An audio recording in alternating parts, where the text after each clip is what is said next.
I have had an opportunity to read Game Manual Part 2, so that means I have a little bit of a leg up on everyone sitting here.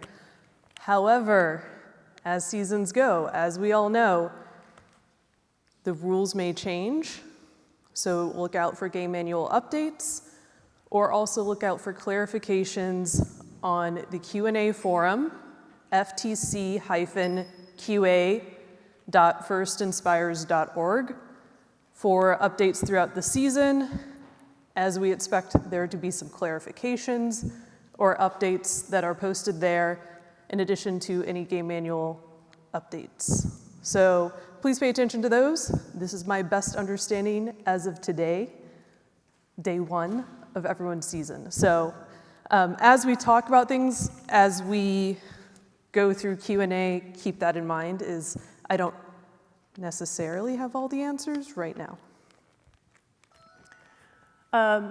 So I think everyone seemed excited about definitely the circuit aspect of the game. My reminders to you are that you need to have a cone in the terminal in order to have a circuit, and then you must also have a cone on one of the 3 closest junctions. So this low one, the ground junction, or this low one, in order to connect your circuit with the terminal, and you need both terminals to have a cone in them to complete the circuit, in addition to the continuous path. So that's number 1. Number 2, these signals look a lot like cones, right? They are not, and they do not score.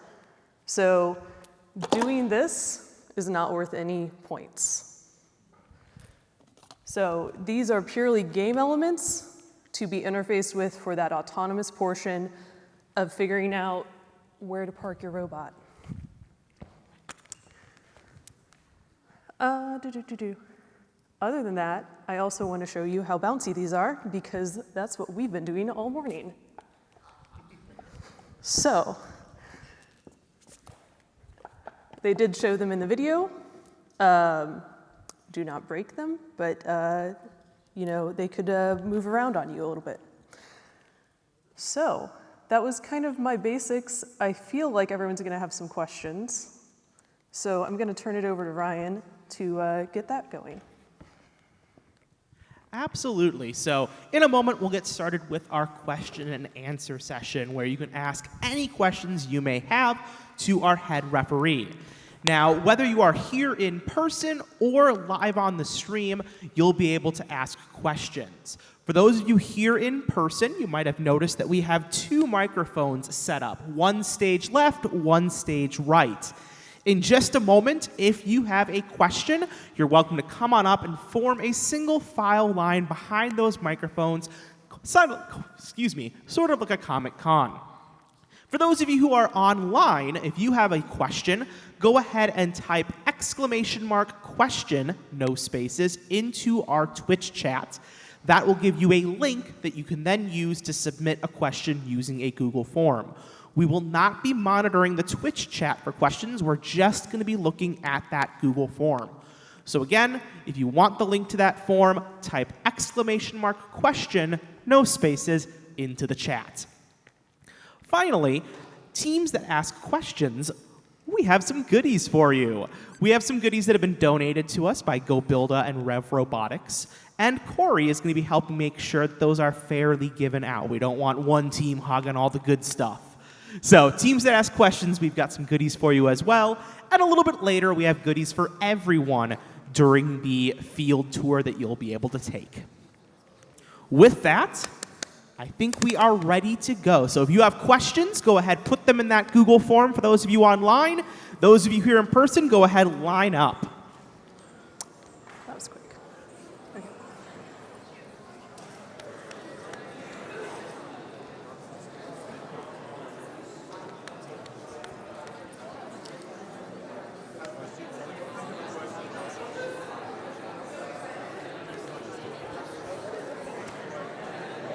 All right, so we've already got our lines started. So we'll start over here. Corey's going to kind of coach this person. Go ahead and ask our first question of the day. My name is Miles. I'm from Nyan, which is team 12051. No, it's not. 10091. And my question is, when a cone is put onto a terminal upside down, so it's not actually, it doesn't score points, does that count for when it's knocked over for penalties? You can legally remove it without getting a penalty. Okay. And either blue or red could remove this errant red And then cone. cones mounted on top of those regularly score points too? What on top of those? Like if it's upside down and there's a cone on top of it that's normal? I believe the phrasing that I've read in Game Manual Part 2, which you should all read, I highly recommend, is that you cannot score on top of an unscored item, which, in my opinion, is still open to interpretation. So I'm not clear if that means something like this cannot happen, or if it means something like this cannot happen, or both. So,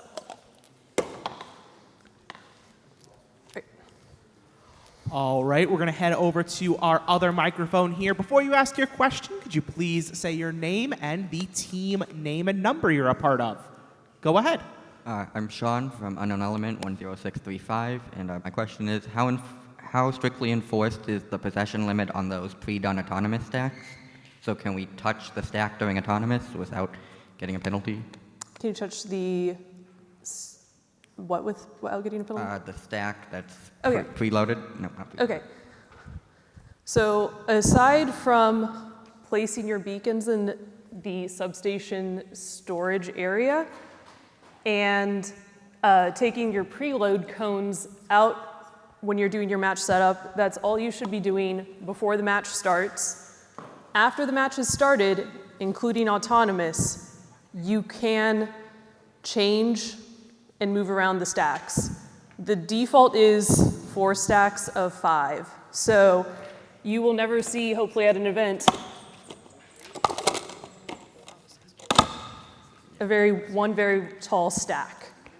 So you should only ever see the 4 stacks of 5. And you can mess with that after the match has started, which includes autonomous. Okay? Thank you. All right, we're going to head back to the other side here. Go ahead, name the team you're a part of and your question. Hi, I am Cole Prince from Team 9411 Rolling Thunder, and I wanted to know, kind of check my understanding here, if that the signal isn't a scoring element but a game element, after autonomous, are we able to move it off to the side to get it out of the way? It can definitely be herded. It should not be controlled. So they put some phrasing in it. There's definitely some rules around the constraints around the signal, so you should read those. But you shouldn't be picking it up. You shouldn't be controlling it, but you can knock it out of the way for sure. Okay? Thank you. Yep. And then we're going to take a moment here. We have a question from our audience online. This is from Team 21426, Mechanical Ducks. Can you pick up cones while you are in the terminal? While you are in the terminal, which is the corner, there's no constraint on picking up or controlling cones. All right, Hopefully thank that you. answers it. We'll head over now to stage left. My name is Jensen Kunrad, and I'm from Team 10635 Unknown Element. Our question was, those stacks to the side that you can access during autonomous, how strict are you going to be about just taking one cone at a time during the auto period? So the cone stacks that start on the field, well, A, you can start with a preloaded cone, and then B, you can take from there.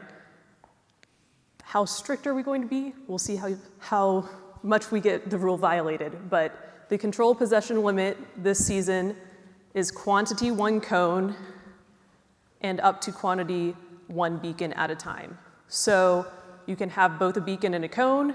You can't have multiple cones. You cannot have multiple beacons.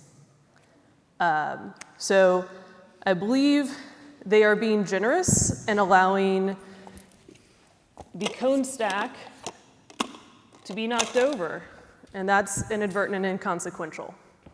However, beyond that, moving the whole stack around would be controlling more than one, including rolling. So if you're then rolling that whole stack of cones, that is considered control. You are not allowed to knock over the opponent stack of cones, okay? Great question, thank you. We'll head over to stage right. So I'm Mark from Team Not Nerds 12051, and I'm wondering, does the circuit have to go directly through the middle, or can it like form around the middle? So I'm going to build a circuit here for you because it's a good question. So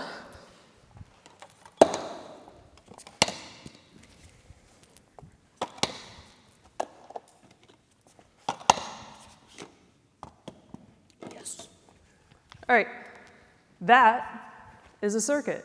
So it might meander. It may not take a direct path. I think the point of the high goals and the low goals is that there are many options. If you only want to score on the low goals, it'll take you a few more goals to get over there. So if you go directly through the middle, you might have a few fewer goals and cones that you need to get onto goals. And you should be able to, both alliances should be able to get a circuit at the same time. It is possible with how the cones are and where everything is placed, and the fact that it just has to be adjacent, including diagonal. You can get both alliances to have a circuit on the same field at the same time. Okay? Thank you. Yeah, excellent question. I know circuits, definitely something that I think we're all really excited about. Over here, stage left, if you'd like to ask your question. Hi, I'm Raymond from Got Robot Team 5037. I was going to ask about the human player. How do they have to place the cones into the, I don't know, the depot area? So there's a handful of rules that the human player has to follow. I recommend you read them. If I don't say read the manual, read the manual, read the manual. It's great. So they can place only one cone or one beacon at a time, but there could be multiple cones or beacons in the substation at once. So there are some constraints around when they can do that. You cannot do it when there's a robot, which I brought my favorite robot. Top of the line technology here. So if the robot is in the substation, the human player can't reach in and place a cone. Likewise, if the human player is putting a cone in, the robot can't join it in the substation, just for safety reasons. And then additionally, probably the strictest blocking rules are around blocking the substation. So the opponent robot, which this one happens to be, cannot be in or blocking that substation. There's a couple other things, so make sure you read up about the human player, okay? So the human player can like reach into the field to place that cone? I believe they can reach just in to place it. Right. They should not be propelling it, is the other thing. So they should be reaching in, they should not be flinging or anything like that. So the way I read it is I think that animation was a little bit constrained on how far they were reaching in, okay? Thank you. Okay. Cool, let's go over to stage right. Go ahead and ask your question. I am Jackson from the Golden Ratio Robotics Team 12682, and I just have like a clarification on the last question. So do they have to drop it in, or can they place it? Should be placed is the word that is used throughout the manual. I think the animation was a little bit like limited in what it was showing. So they don't want you to throw it, they don't want you to roll it, they want you to place it, and I believe it should be a place, not a drop. There may be more clarification as Q&A happens and as we see teams do different things over the season. Great clarification there. Over here to stage left, it's your turn. Yep. Hi, I'm Daniel, 18255 South Robotics.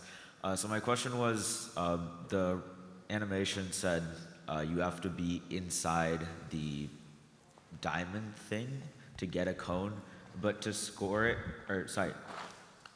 to score it you have to be outside? Yes. And then vice versa, you have to be inside to get one, correct? Yeah, so if this was a red robot, they don't have to be in to get it, but obviously they will have to reach in to get it. They'll be at least partially in the substation in order to get a cone. So if they get a cone, they can't still be parked in there and score.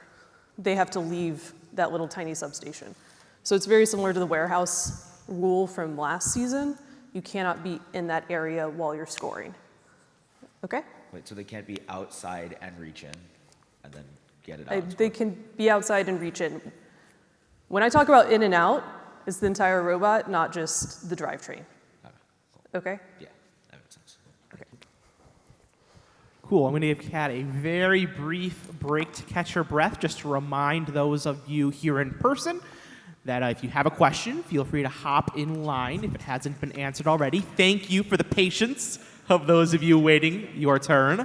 And additionally, those of you online, just type !question, no spaces, if you need the link to post a question of your own.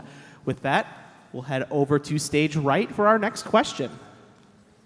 Hi, I'm Caleb from Team 8907 Blue Box Bots, and I was wondering the beacon, when that gets put on, if it's possible to do so, can you still put cones on top of that, or is that the end-all be-all, that is forever claimed? You won't get any points for anything that goes on top of a beacon or the capped item. So I happen to bring some with me. You guys have all had a chance to read Gaming On Part 1, right? That's been out for a while, right? Everyone read that thoroughly, front to back? Okay. So number one, I know all my cups are bad, right? So they resemble our cone elements too much. So we're not using cups. I have two more team elements, two more beacons. Are these legal beacons? Red one? Doesn't look like it fits the sizing. Yes. This is a legal beacon. This is the beacon my robot will use when it's on the Red Alliance. It will be this beacon. This beacon, is this a legal beacon? No, it is not blue enough or red enough. So it needs to be distinctly blue or distinctly red. And yes, when my robot decides to cap something, it then permanently owns that junction. The beacon can only be introduced to the substation in in-game. If it goes out early, if it goes into the substation before in-game has started, it's not worth any points. You can't score it for anything, okay? But yes, it's a permanent ownership. I think using those strategically will be important this year. Excellent, thank you. Your turn, go ahead and ask your question. All right, so I'm Braden from Team Quackology 19508. Are you allowed to pre-place the cones, like let's say in teleop, like on the black dots, like almost like in preparation for endgame, like the circuit? So during teleop, during driver controlled, you can place cones everywhere. That's the main activity during driver control, placing cones. So both the black dots, which are the ground junctions, and the low, medium, and tall junctions are all valid scoring places for any of the cones. So treat those the same as the poles, okay? So you can score them anytime autonomous, driver control, or in-game. And so you want to be working during your teleop driver control period on your circuit because you don't have enough time in endgame just to magically make a circuit at the end. That's what you should be working on the whole match, kind of. Okay? Does that make sense? Mm-hmm. Okay. Great. We'll head over to stage right for our next question. Hello, I'm Nate from Totus Wentuis 19168. And I was wondering, is it legal for a robot to tilt over one of those tallest poles in order to allow the robot's alliance to score easily on it, as it would be lower down to the ground? I am not aware of any rule that prevents that. Okay. So, okay? Great to know and a simple answer. We'll head over to stage left. It's your turn. Hello, this is Owen Raleigh from the Super Screen Bros, Team 14204. I was wondering, what happens if the beacons are descored by your team or another team if they're already on one of the towers?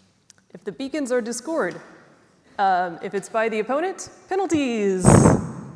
If it's by your own team, I think that's just not good luck for you. Okay. Okay? Thank you. I don't think you should be trying to do that. Hey. All right, let's head over to stage right. Hello, I'm Parker from Team 12682, the Golden Ratio, and I was wondering if you could place a beacon on top of a junction that doesn't have your color cone on it. Okay, so I'm gonna say, just a reminder, every single junction is alliance neutral. Terminals are alliance specific. So if we've got a red team or a red alliance that's been doing awesome, and they're just everywhere, right? So our blue alliance can go and score on top of a red cone. Now they've also changed the ownership of this junction, right? Because now they're the top cone. But then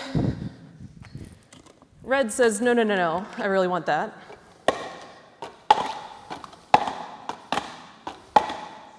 So each cone is earning points for that alliance, and then additionally, the alliance that has the ownership has additional points. If they have ownership via the beacon, there's even more points. So it missed. So at this point, you can no longer score red owns this, even if blue has more cones on there, okay? Does that make sense? It's all about what's on top, or a beacon. Okay? All right, back over to stage left. Go ahead, ask your question. Hi, Jacob Belser from 18255 Stuff Robotics. I just wanted to double check that the descoring points are directly related to the amount of points or cones you descore, the penalty points. Descoring points are relative to the quantity of cones or beacons descored, not necessarily how tall the goal was. So I don't know how, but descoring all of this would be worth the same amount as descoring all of that. Okay? I think the ones we're going to have problems with descoring are probably going to be the low ones because they're kind of easy to knock over. So if red did this, red descored 2 cones. Descoring is also applicable in the terminals. So if blue knocked that out. Okay? Thank you. Excellent. Back over here to stage right for the next question. Hi, I'm Shelby from Team 8907 Blue Box Bots, and I was just double checking that when the match is over, if the game is scored at rest, like. Everything I have noticed has said at rest. So we double check and read the manual because the manual is the end all be all. But we'll do the live scoring. If there's a change between your live scoring score and the final score, it's usually because something changed or we made a correction between the live score and the final score. Penalties also kind of happen at that point. So keep that in mind. And it will be at rest. So maybe if there's a teetering tower,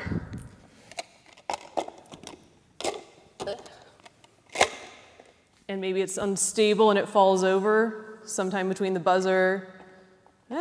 It's not actually falling over, sorry.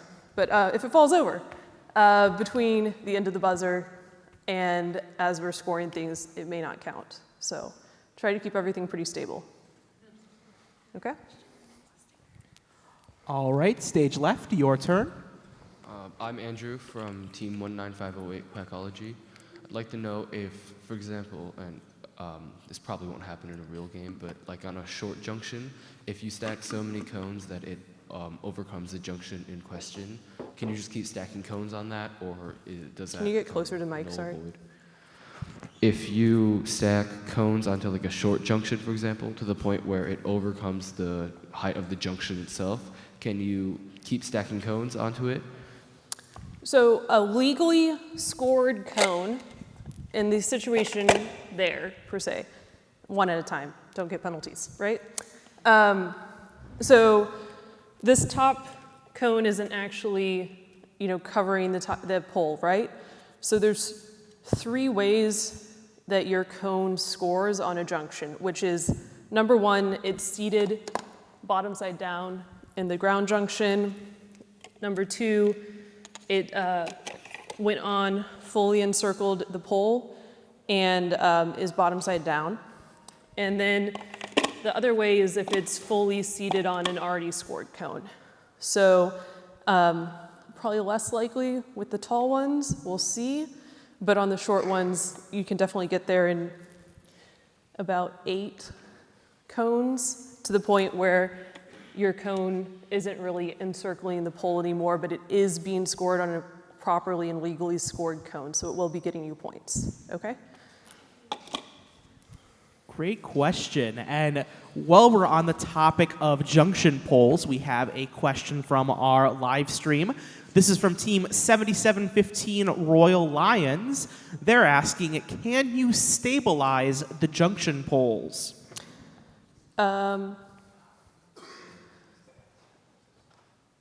The team can stabilize the junction pole. There's also a word, which if you guys notice, a lot of words are capitalized in the game manual. And there's a whole section called definitions. You should read it. I don't know if I've said you should read the manual enough, but read the manual. So there's a word called brace. And as you're scoring cones, your robot is allowed to brace without grasping on the existing stack of already scored cones. For example, they could come up and grab this or kind of bend it. As long as there's no grasping going on, they can brace against the existing cone stack. Likewise, over here, they can make sure they're keeping their scoring cone on the scored stack of cones already. So I'm hoping that helps. Ask another question if you need a little bit more clarification there. Okay? Excellent. So we're head over to stage right for our next question. I'm Paul from Not Nerds 12051, and my question is, if a alliance were to make like 2 circuits on the field, is there any benefit to that? Great question. No. An alliance is allowed a maximum of 1 circuit. So for example, I think right now, there's technically, oh no. Boom. All right. Technically right now there's 2 circuits. So there's one that's connected and going around, and over here, we don't care about that. Over here, and to this terminal, right? And then there's another one that kind of goes up here and around, and it kind of splits off, right? So technically right now it looks like there's 2 circuits. You will only score 1. Okay, good questions. Excellent. Let's head over to stage left. Go ahead and ask your question. Hi, I'm Ethan Hulowitz from Stealth Robotics 18255. I was wondering if there was a limit on the amount of time and also the number of poles we can interact with, and also during endgame if we can still be touching the poles. Okay, Time is the same as previous seasons, so a 30-second autonomous, an 8-second changeover, and a 2-minute driver control period, with the last 30 seconds of that being in-game. There's no limit on how many poles you can interact with. There are 25 junctions. You can score a cone on every single junction if you want. Just be aware it may not stay yours. By interacting, I mean, like, can you hold on to, say, 3 poles at once and bend them towards your hub where you can score? So there is a rule against grasping, and grasping would be anything that you're encircling. So if I'm put my hand around this, I'm grasping it. If I had something that was nice and round and I put it around it, that would be grasping. So as long as you are not grasping, and as long as you are not interfering with the other alliance trying to score, because you are not allowed to do that, you could be in contact with the junctions. And during end game too, at the end, can we still be in contact with those junctions? As long as you're not interfering with beacon scoring or with cone scoring, which, again, doesn't necessarily care about the top of the junction, it cares about the bottom. That's what we're looking at when we're looking at a scoring attempt. All right, thank you. Okay. All right, let's head over to stage right for our next question. Hi, my name is Chris. I'm from Team 11392 Defenestration, and my main question is regarding possession after like an airness cone is on top of a Can you terminal. get closer? Oh, sorry. And I was wondering, would possession go to like the cone underneath an airness cone or a cone on top, if that kind of makes sense? So if there's an erroneously scored cone or one that is not scored properly, which, by the way, it is very hard to get something like this to happen. I've been trying. A lot of them really want to slide down. So if there's a cone that's not scored, such as this would have blue ownership. If there was something like this, it would also have blue ownership, is my understanding. Okay? Because this is not scored and it does not count. Okay? Does that make sense? Yep. Okay. All right, heading over to stage left. Go ahead. Hi, I am Christian from team 18183, rounded cube. How tall can the extension of the robot be? I have not seen a limit on how tall or long your robot could be. It must fit in the 18 inches before the match starts. So I have a very nicely sized robot right here, and it fits inside the limits. However, it could become very long or very tall with an appendage. I would recommend, though, if you have extreme extensions, keep them inside the field. There's no reason to leave the field this year, so if you have a long arm, it should not be outside the field. But it could be a very tall arm, and it could be a very long arm this way, right? So, does that make sense? Yeah, thank you. Okay. Excellent. Now we're going to head over stage right for our next question. I'm May from Team Stemperfy number 1.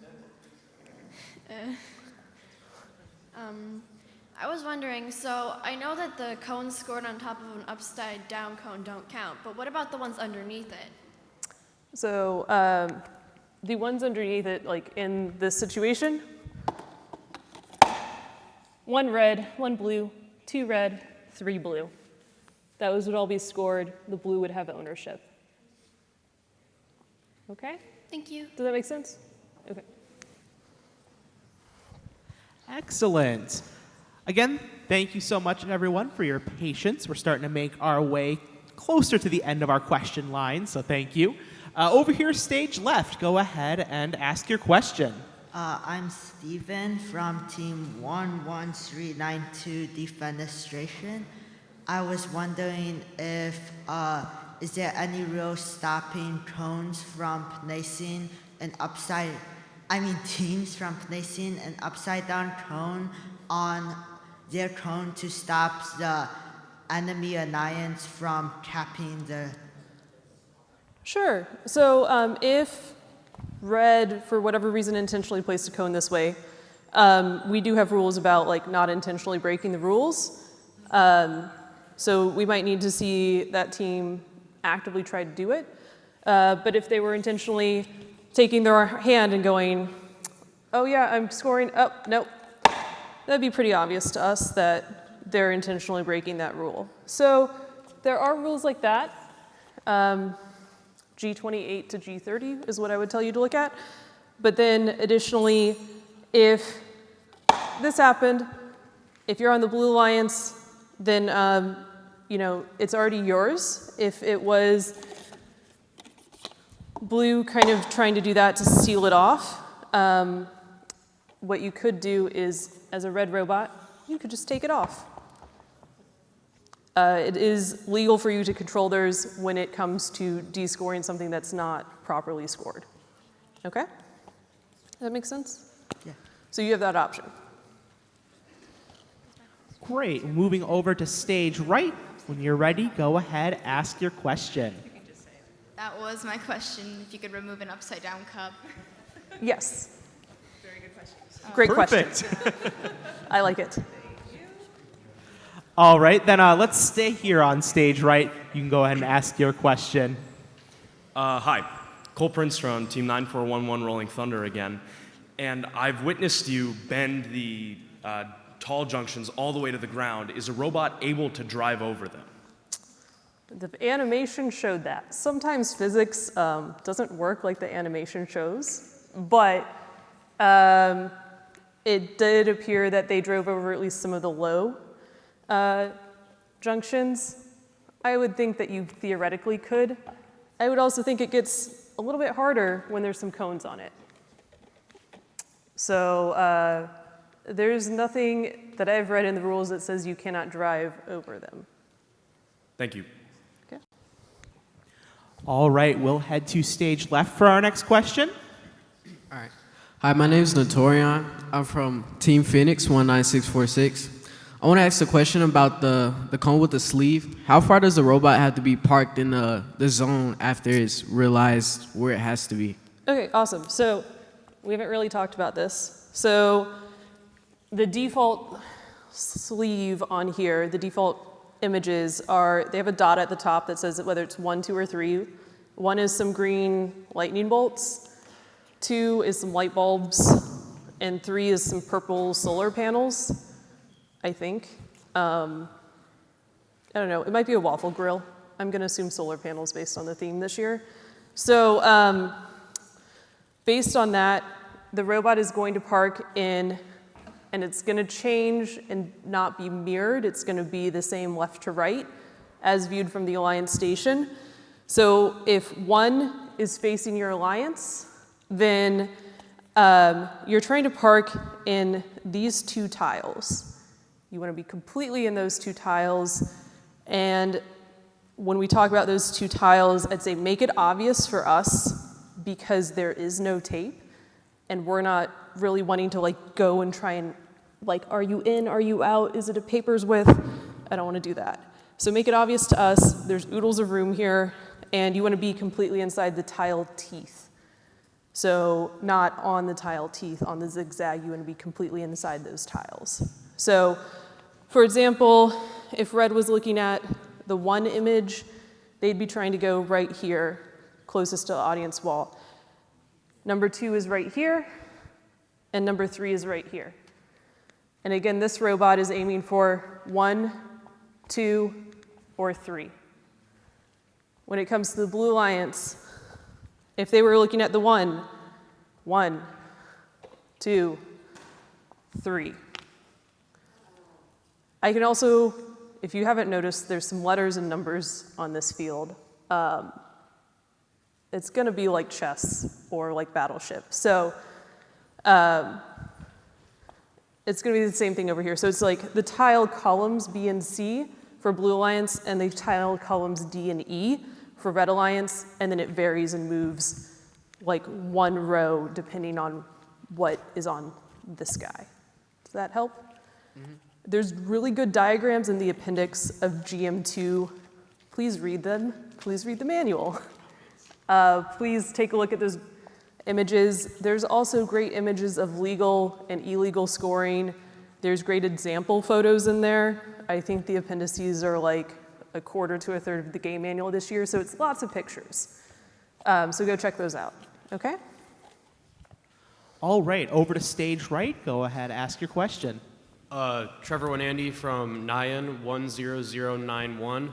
I was wondering if the base of your robot is outside of the place where the cones are put in by the human player, and you have an arm that reaches in and then lifts it over the robot and puts it on something while the base stays in place. Is that allowed? Like you can continually do that? As long as your robot is out of the warehouse or out of the substation when it's scoring, and that includes all parts and pieces, it includes your base and your arms and all those little bits, then I'm not going to comment on robot design, but your robot needs to be not at all inside that substation triangle while it's scoring. Okay. Okay? All right, over to stage left. Go ahead. I'm Ellie from 10625 Unknown Element. I was wondering if you had a circuit that's like down the middle and then another one that's around the side. Does that count as 2 circuits or just 1? There's only ever 1 circuit. So even right now, you can see red's dominating this game, right? And they have kind of multiple theoretical paths here. And because they have so many cones over here, we could count it and we could be like, oh, there's kind of 3 circuits. Maybe there's 4 circuits. And so because that's plausible and not just kind of around the outside this way and around the outside that way, each alliance is limited to 1 circuit max. Okay? So you can make a backup plan, but only 1 will count. Okay? Over to the other side. Go ahead. I'm Jackson from Golden Ratio Robotics 12682 again, and I have 2 questions. One, can opposing teams talk to each other and like strategize together? So can a Red Alliance team talk with a Blue Alliance team? Yes. They can. However, you should read Game Manual Part 1, Competition Rule 3. So like C3, plus minus, like read C1 through 5. I might have missed that one. But there's a very important thing. It basically says you have to play an ethical match. You cannot ask, as a Red Alliance partner, you cannot ask a Blue Alliance partner to throw a match. So don't ask them to do something that would be considered throwing a match or kind of working for you.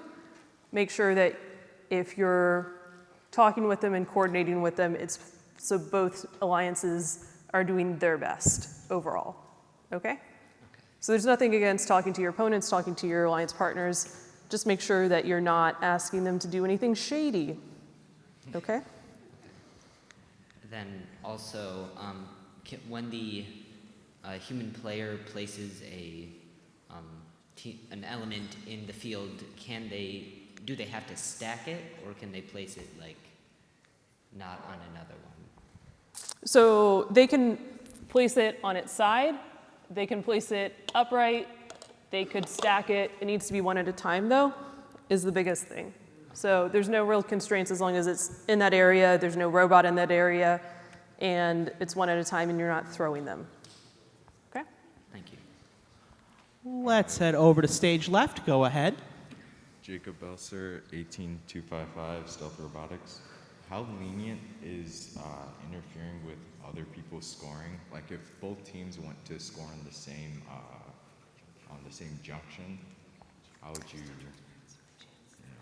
It depends on the situation. It'll be gauged on a situation-by-situation basis. So generally, if you're both playing offense, that comes first.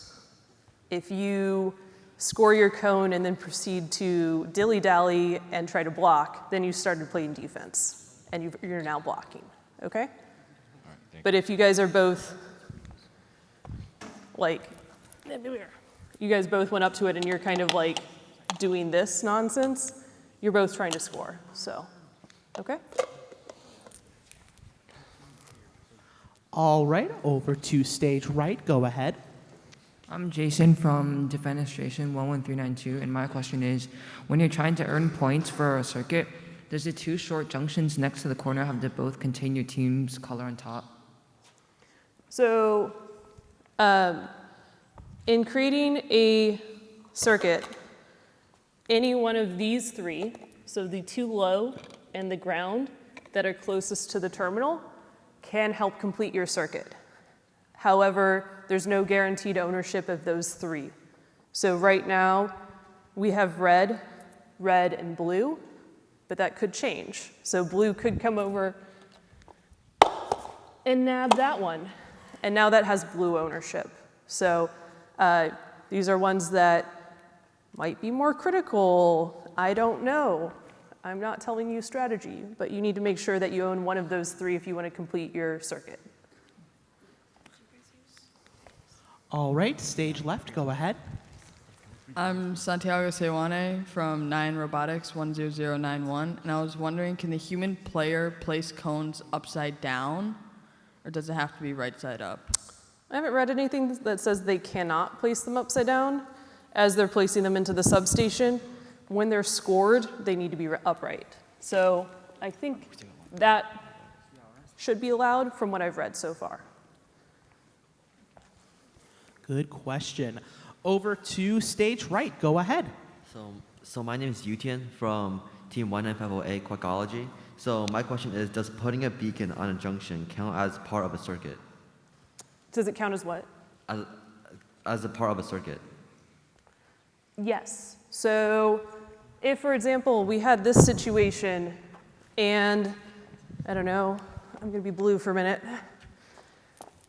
And blue has come over and they have nabbed these three junctions in the corner.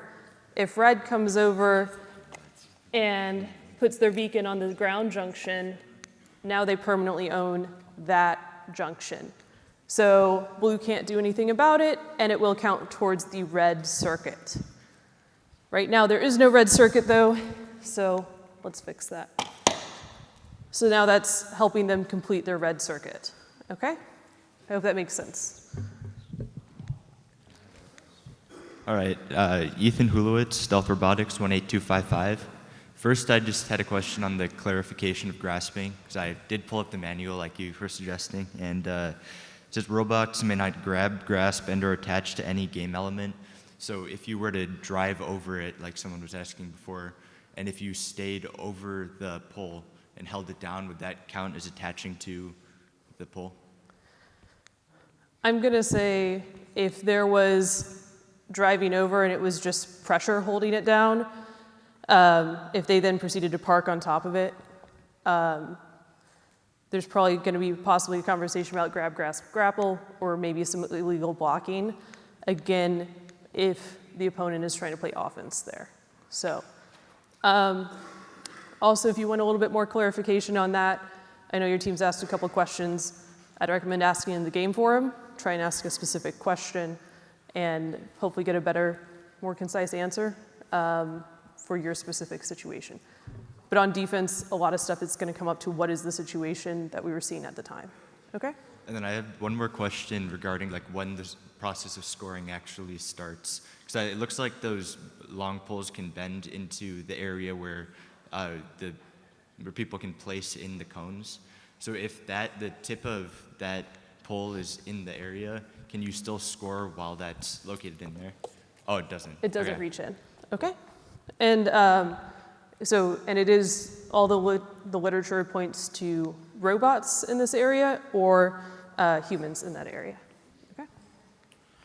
So we are rapidly wrapping up our Q&A session. Those of you in line, don't worry. I just want to say, those of you online, this is really your last opportunity. So anyone joining us on Twitch, right now, last call for any questions. Type !question, no spaces in the chat to get the link, and post those questions now. Over here, stage right, go ahead and ask your question. I'm Mark from Team Not Nerds 12051. So I'm wondering, is there a limit to how many cones the human player is able to put down at a time or hold? 1. So they can place it one at a time, 1 beacon or 1 cone, but I don't believe there's a limit on holding, and there's no limit on how many are in the substation at a time. Thank you. Okay.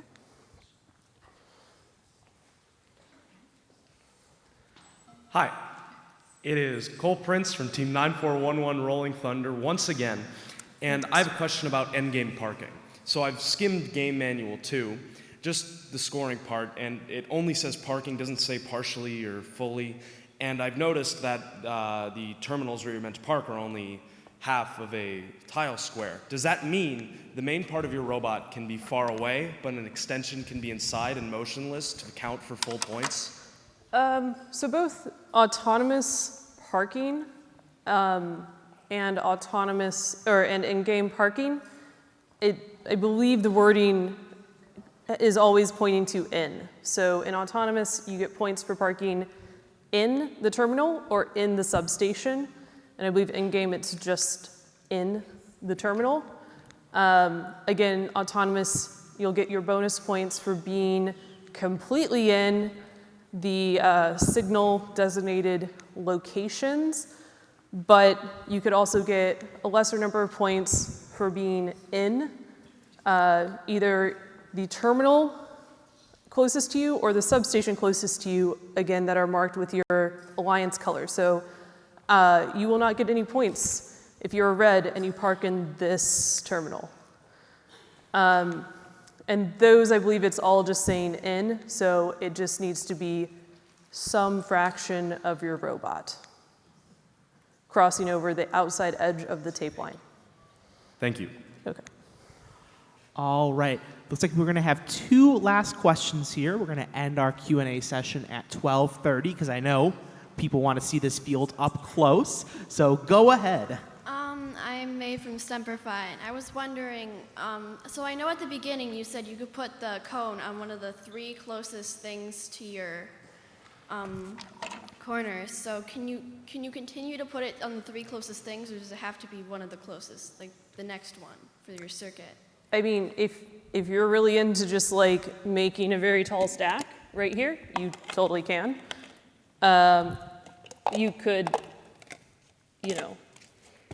you could just keep doing that. That's fine. You could just keep putting them in all 3. That's also fine. There's nothing against it as long as you're legally scoring them. Thank you. I'm Julia from 10836 Stemperfi. So if you had a stack of cones on top so that it was like not encircling it, because you said you could do that, can you still put the beacon on top of that, or does it need to be around the actual like junction? I think this, no.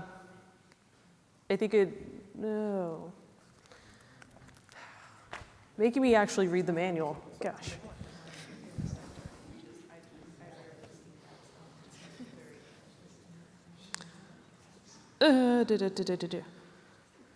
Capping, beacon is completely on a junction.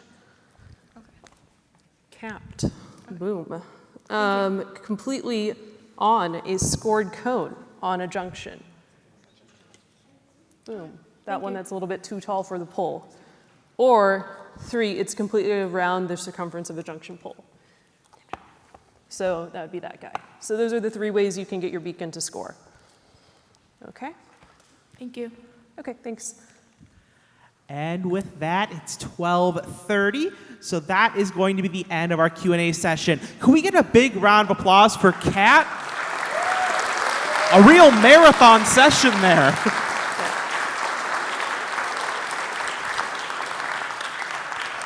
And it sounds like she's not quite done. I know. One more thing, nobody asked about it. They were a little bit vague about it in their video. Your robot does have to start between the terminal and the substation and the terminal. However, it also needs to be completely inside this tile. So the tiles are A2, A5, F2, and F5. So it's the tile with no tape on it. You have to be completely inside, not over the little teeth, and touching the wall.